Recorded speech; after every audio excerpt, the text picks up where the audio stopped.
Vi har om den klassiske detektivhistorie. Og først har vi et lille billede her.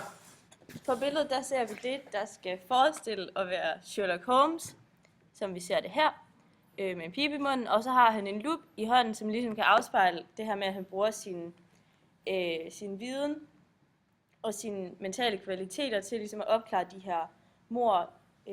Så dermed så finder han de små detaljer, som kan opklare forbrydelsen.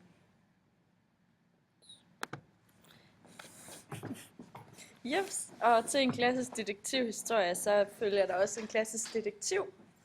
Og i det tilfælde, så kunne det som sagt være Sherlock Holmes, som er den her kloge og snedige fyr, som finder frem til forbryderen ved hjælp af sin viden og observationer og mentale kvaliteter.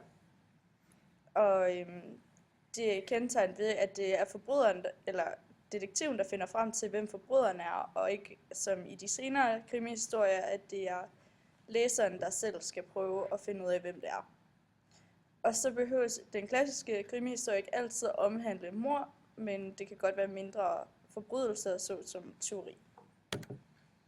Yep, så har vi Edgar Allan Poe her, som levede fra 1809 til 1849 og var ligesom startskuddet på det her med krimier. Og især den første krimi, han skrev, var Mordene i Rue Morgue, som ligesom var starten på hele den her krimi-genre. Han bliver omtalt som den første krimiforfatter af de klassiske krimier. Ja, og så har vi Sherlock Holmes her, som er nok en af de mest kendte klassiske krimier, hvor det handler om den her detektiv, Sherlock Holmes, der ligesom opklarer gåder og mordgåder og forskellige ting ved ligesom at samle alle de her spor. Altså, han har en specielle kvaliteter i forhold til det mentale, hvor han kan ligesom iagttage meget hurtigt og så ligesom gå ud fra, hvad der er sket her.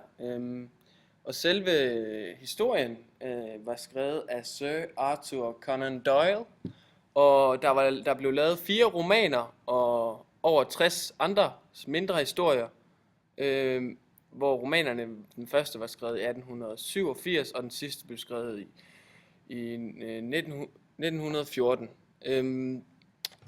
Ham her, Doyle, han fik inspiration til at skrive de her historier om Sherlock Holmes fra en af hans lærere på universitetet, der hed Bell, som ligesom mente, at videnskab, det var en videnskab ved at opklare de her forbrydelser.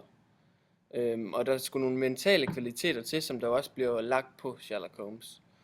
Ellers så er han meget inspireret af Edgar Allan Poe, som er krimiens ham der begynder krimiens fader, som man kan kalde ham. Og så derigennem der er Sherlock Holmes, han er inspireret af en af hans figurer, der hed August Dupin. Det var et lille kort indblik i det, vi havde lavet her. Og vi var Albert Aviaja og Julie Melgaard.